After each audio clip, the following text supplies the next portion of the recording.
bliver altså klinisk stresset af at spise usundt. Men hvis man ser på, hvad der sker fysiologisk og hormonelt, så kan man faktisk se, hvordan det at springe måltider over og lade spise mad, der giver jævn energi.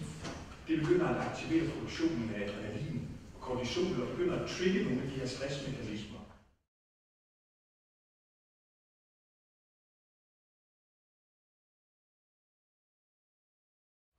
Mit navn er Omaro Cadogan, og jeg er forelsket i mad. Det har været fra før jeg fik tænder, så vi har den samme mad, som mine forældre spiste, selvom jeg ikke kunne tygge den vildt. Så vi har kyllingelår og kartofler og broccoli osv. Og det har jeg så arbejdet med resten af livet.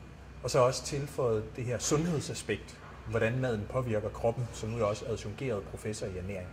Mad og mindfulness, det er rigtig interessant, og der er altså nogle forbindelser, som man slet ikke skal overse eller ignorere. Det ene er jo, at i virkeligheden så er mad en fantastisk måde at begynde at træne mindfulness på. Du spiser 3, 4, 5, 6, måske 7 gange i døgnet. Og det er i virkeligheden et sted, hvor du kan starte med at træne at være nærværende opmærksom på, hvad sker der? Hvorfor gør jeg, som jeg gør? Hvordan får jeg det, jeg gør? Så der er den her link med, at mad egentlig er en meget konkret måde at begynde at træne mindfulness på. Og så er der det her med, at maden stiger dig til hovedet, så maden påvirker faktisk vores hjerne. Maden er ikke bare noget, der rammer os fra hagen og ned efter, eller påvirker os fra hagen og ned efter. Men maden har en helt essentiel indvirkning på hjernen. Så det man kan sige, når man spiser sund mad, det der sker rent neurologisk og fysiologisk og biokemisk, er, at man skaber nogle rammer i hjernen, hvor man kan udfolde dens potentiale uden støj på linjen. Så når man får god mad, grøntsager, masser af fisk, nødder, jomfruolier, bær, frugter, bælgfrugter, fuldkorn osv. Egentlig bare reelle, sunde fødevarer. Så sørger man for, at der er en stabil produktion af energi, og man sørger for, at der rent strukturelt er orden på tingene. Og så er det, at man lige pludselig kan udfolde det potentiale, der er i hjernen, så man kan få lov til at boldre sig med alt det, man faktisk kan, og udvikle sig. Hvorimod, hvis man spiser ret usundt, så sker der jo det, vi ved det fysiologisk, at kroppen går i forfald fra hagen og ned efter.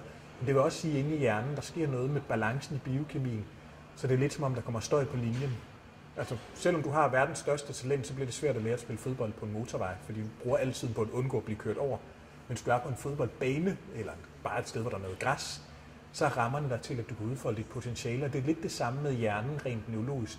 Når du får den mad, du har behov for, noget, der giver stabil energi, nogle sunde fedtstoffer, din hjerne er bygget af, vitaminerne og mineralerne og sporstofferne i grøntsagerne og frugterne og bærene, der driver din hjernes biokemi, så har du nogle rammer, hvor du kan begynde at lege med din hjerne og udvikle den. Så i forhold til mindfulness, i forhold til meditationspraksis, i forhold til at ændre vaner, nærmest omprogrammere hjernen, så bliver det bare meget nemmere, når man har sørget for at komme det rigtige brændstof og rigtige byggemateriale indenbords.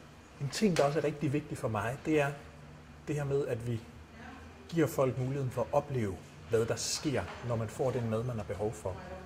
Og nu skal mad jo ikke bare være biokemi, så det er ikke bare noget, der skal være sundt, der skal være fravær af usunde ting.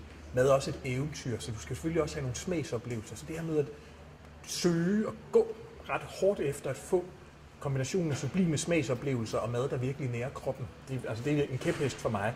Så folk forstår, at sundhed det er ikke et spørgsmål om fravær. Det er ikke sådan noget, så tager jeg 300 gram laks og damper det. Det er så mit protein resten af dagen. Her er en kop brune ris, og her er en dampet broccoli. Puha, det er jo ikke nogen fest.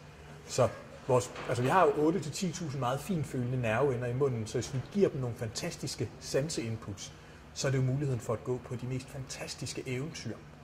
Så når man så også kan lave den her intersektion mellem, at det er sundt, men det faktisk også smager fantastisk. Ikke bare, at det smager okay, men det kan jeg da godt spise, men det smager fantastisk. Det er jo derfor, der sker noget magisk. Så kan du få eventyr, der ikke slår dig ihjel på den lange bane, hverken over eller under hagen. Og så det behøver slet ikke at være umuligt. Du kan sagtens få begge dele. Altså mig selv, som sagt, jeg elskede mad, fra jeg var lille. Før jeg havde tænder, ville jeg have rigtig mad. Jeg går også rigtig meget ved sundhed, men hvis ikke jeg kunne få lov til at lave mad, der var medicin forklædt som himmerigsmundfulde med fokus på himmerigsmundfuldene, så ville jeg ikke vide det. Så smagen, den skal selvfølgelig med. Det er ikke på bekostning eller et fravalgt smag. Du kan få din kage og spise den og have god samvittighed og energi bagefter.